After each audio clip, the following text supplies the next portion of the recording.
Olá, tudo bem? A gente vai fazer agora uma recapitulação da lição da Escola Sabatina. Esse é um vídeo, é um resumo da nossa lição, tá bem? Acompanhe então comigo. O verso para memorizar desta semana está em Mateus 9, 37 e 38, que diz assim: Então se dirigiu a seus discípulos: A seara na verdade é grande, mas os trabalhadores são poucos. Rogai, pois ao Senhor da seara que mande trabalhadores para a sua seara. Na lição disse que a união faz a força. Em certo sentido, isso é verdade.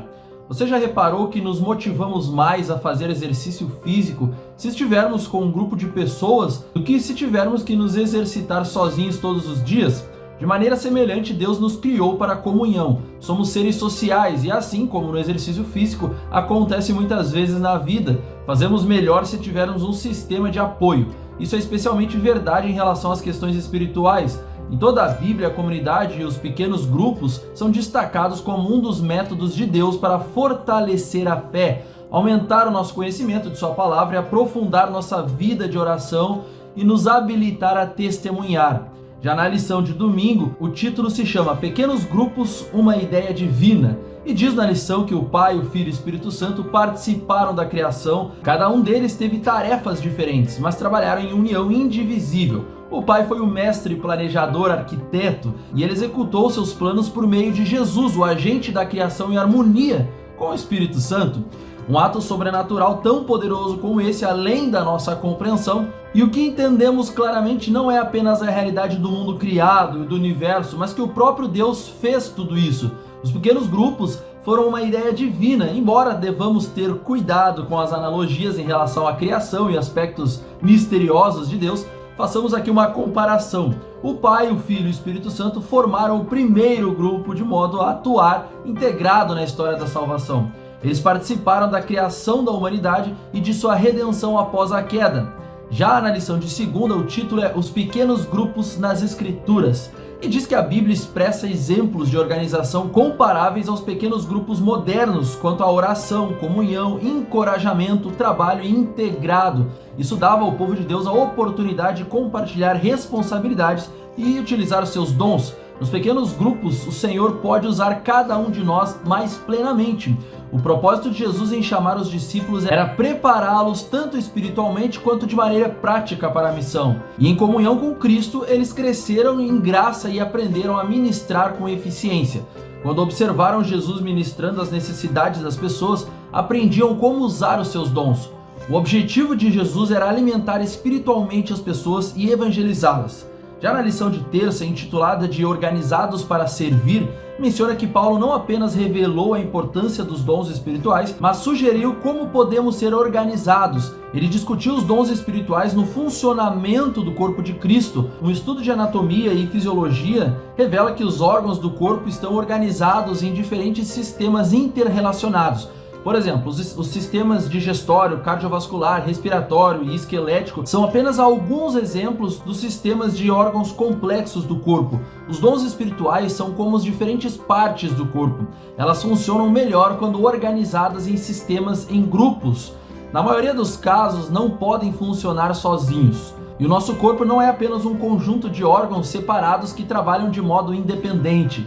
Cada função corporal é organizada em um sistema integrado que trabalha para um objetivo comum. Já na quarta, aprendemos sobre os pequenos grupos do Novo Testamento, que a igreja do Novo Testamento cresceu exponencialmente em poucos anos, e ela passou de um pequeno grupo de fiéis para dezenas de milhares de fiéis. Muitos fatores contribuíram para esse influxo de cristãos e para esse fenômeno de rápido crescimento. O ministério de Jesus semeou a semente do evangelho e preparou as multidões para aceitar a pregação dos discípulos. Após a ascensão de Cristo, o Espírito Santo desceu do dia de Pentecostes sobre os discípulos em oração. E um dos fatores que contribuíram para o crescimento da igreja do Novo Testamento foi sua estrutura organizacional, de pequenos grupos, é claro. E já na quinta-feira, falando sobre a dinâmica dos pequenos grupos, podemos ver que eles são grupos e são instrumentos de Deus para o crescimento da igreja e o desenvolvimento espiritual por meio de relacionamentos fraternais. Inicialmente, muitos se sentem mais à vontade em um pequeno grupo do que um culto tradicional da igreja. Os primeiros cristãos se reuniam para interceder pelos outros, orar por suas preocupações, ter comunhão acolhedora, estudar a palavra de Deus, preparar-se para o serviço, ajudar a proteger uns aos outros contra falsos mestres e falsos profetas e participar juntos das atividades evangelísticas. Os pequenos grupos fazem a diferença. Os que unem seus dons no serviço, que se concentram no poder do Espírito para evangelizar, são uma arma nas mãos do Senhor. E o foco de todo pequeno grupo eficaz é o testemunho e o serviço. O ministério de pequenos grupos logo desaparecerá se o seu foco for interno e não externo. Se o pequeno grupo se tornar egoísta e pouco mais do que uma reunião de discussão, falhará em seu processo e poderá perder a razão vital da sua existência. Os pequenos grupos existem para levar as pessoas a Jesus, nutrir sua fé nele e habilitá-las a testemunhar de Cristo. E para encerrar o nosso resumo, na sexta o estudo adicional nos conta uma história linda de uma igreja que há muitos anos ela era uma pequena igreja europeia e definiu ali que precisava fazer algo significativo para o Senhor, pois estava estagnada e ninguém era batizado havia muito tempo. O pastor e a comissão da igreja oraram e consideraram cuidadosamente o que poderiam fazer. E ao estudar o Novo Testamento, eles decidiram estabelecer um ministério de pequenos grupos. 9 membros da congregação entenderam a ideia e se comprometeram a orar juntos e estudar como estabelecer esse trabalho de maneira eficaz. Decidiram fazer de seus lares centros evangelísticos, aprenderam a exercitar seus dons de várias maneiras, lançaram ministérios de oração e hospitalidade, desenvolveram amizade na comunidade e alcançaram por meio de atos de bondade os familiares, amigos e ex-adventistas. Os líderes dos pequenos grupos começaram os estudos bíblicos em 9 casas com 40 convidados presentes.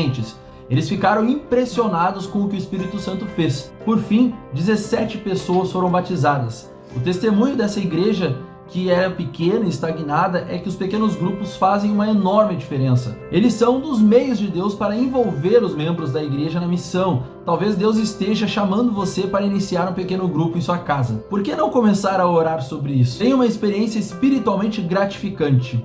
Tenha um excelente sábado, Jesus te abençoe hoje e sempre, e um grande abraço. Bom culto amanhã, tchau, tchau.